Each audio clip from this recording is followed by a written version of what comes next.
ಇವತ್ತಿನ ಪ್ರಚಲಿತ ಘಟನೆಗಳು. ಏಕದಿನ ಕ್ರಿಕೆಟ್ನ ಗರಿಷ್ಠ ಸ್ಕೋರರ್ಗಳ ಪಟ್ಟಿಯಲ್ಲಿ ವಿರಾಟ್ ಕೊಹ್ಲಿ 2ನೇ ಸ್ಥಾನಕ್ಕೇರಿದ್ದಾರೆ. ಇದರೊಂದಿಗೆ ಶ್ರೀಲಂಕಾದ ಕುಮಾರ್ ಸಂಗಕ್ಕರ್ ಅವರು 3ನೇ ಸ್ಥಾನಕ್ಕೆ ಜಾರಿದ್ದಾರೆ. ಭಾರತದ ದಿಗ್ಗಜ ಸಚಿನ್ ತೆಂಡೂಲ್ಕರ್ 18,426 ರನ್ಗಳೊಂದಿಗೆ ಈಗಲೂ ನಂಬರ್ 1 ಸ್ಥಾನದಲ್ಲಿದ್ದಾರೆ. ಸಚಿನ್ 49 ಶತಕ 96 ಅರ್ಧಶತಕ ಸಿಡಿಸಿದ್ದಾರೆ. ಶನಿವಾರ ಆಸ್ಟ್ರೇಲಿಯಾ ವಿರುದ್ಧ 74 ರನ್ ಗಳಿಸಿದ ವಿರಾಟ್ ಏಕದಿನದಲ್ಲಿ ರನ್ ಗಳಿಕೆಯನ್ನು 14,225ಕ್ಕೆ ಏರಿಸಿದರು. 51 ಶತಕ 75 ಅರ್ಧಶತಕ ಬಾರಿಸಿದ್ದಾರೆ. ಒಟ್ಟು 305 ಪಂದ್ಯಗಳನ್ನಾಡಿದ್ದಾರೆ. ಇನ್ನು ಏಕದಿನ ಹಾಗೂ ಅಂತಾರಾಷ್ಟ್ರೀಯ ಟಿ20ಯಲ್ಲಿ ಒಟ್ಟಾರೆ ಕೊಹ್ಲಿ 18,443 ರನ್ ಗಳಿಸಿದ್ದು ಸಚಿನ್ ದಾಖಲೆ ಮುರಿದು ನಂಬರ್ 1 ಸ್ಥಾನಕ್ಕೇರಿದ್ದಾರೆ.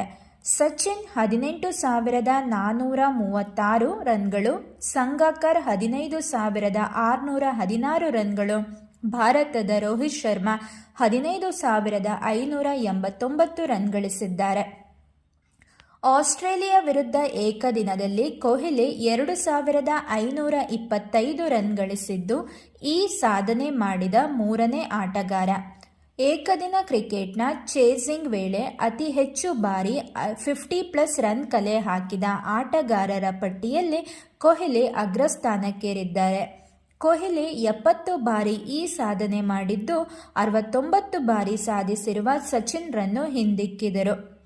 ಆಸೀಸ್ ವಿರುದ್ಧ ಗರಿಷ್ಠ 50ಕ್ಕೂ ಹೆಚ್ಚು ಸ್ಕೋರ್ ದಾಖಲಿಸಿದ ಆಟಗಾರರ ಪಟ್ಟಿಯಲ್ಲಿ ಕೊಹ್ಲಿ ಸಚಿನ್ ದಾಖಲೆ ಸರಿಗಟ್ಟಿದರು. ಇವರಿಬ್ಬರು ತಲಾ 24 ಬಾರಿ ಈ ಸಾಧನೆ ಮಾಡಿದ್ದಾರೆ. ರೋಹಿತ್ ಶರ್ಮಾ ಅಂತಾರಾಷ್ಟ್ರೀಯ ಕ್ರಿಕೆಟ್ನಲ್ಲಿ 50ನೇ ಶತಕ ಬಾರಿಸಿದ್ದು ಈ ಸಾಧನೆ ಮಾಡಿದ ಭಾರತದ 3ನೇ, ವಿಶ್ವದ 10ನೇ ಕ್ರಿಕೆಟಿಗ ಎನಿಸಿಕೊಂಡಿದ್ದಾರೆ.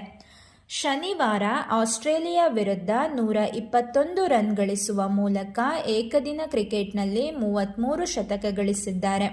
ಟೆಸ್ಟ್ನಲ್ಲಿ 12, ಅಂತಾರಾಷ್ಟ್ರೀಯ ಟಿ20 ಕ್ರಿಕೆಟ್ನಲ್ಲಿ 5 ಶತಕ ಬಾರಿಸಿದ್ದಾರೆ. ಗರಿಷ್ಠ ಶತಕದ ಪಟ್ಟಿಯಲ್ಲಿ ಸಚಿನ್ ಅಗ್ರಸ್ಥಾನದಲ್ಲಿದ್ದು ಒಟ್ಟು 100 ಶತಕ ಸಿಡಿಸಿದ್ದಾರೆ. ಆಸ್ಟ್ರೇಲಿಯಾದಲ್ಲಿ ಗರಿಷ್ಠ 6 ಏಕದಿನ ಶತಕ ಸಿಡಿಸಿ ವಿದೇಶಿ ಆಟಗಾರರ ಪಟ್ಟಿಯಲ್ಲಿ ರೋಹಿತ್ ಅಗ್ರಸ್ಥಾನ. ವಿರಾಟ್ ಕೊಹ್ಲಿ ಮತ್ತು ಕುಮಾರ್ ಸಂಗಕ್ಕರ್ ತಲಾ 5 ಶತಕ ಸಿಡಿಸಿದ್ದಾರೆ. ಆಸೀಸ್ ವಿರುದ್ಧ ಏಕದಿನದಲ್ಲಿ ರೋಹಿತ್ 2,609 ರನ್ ಗಳಿಸಿದ್ದು ಪಟ್ಟಿಯಲ್ಲಿ 2ನೇ ಸ್ಥಾನ.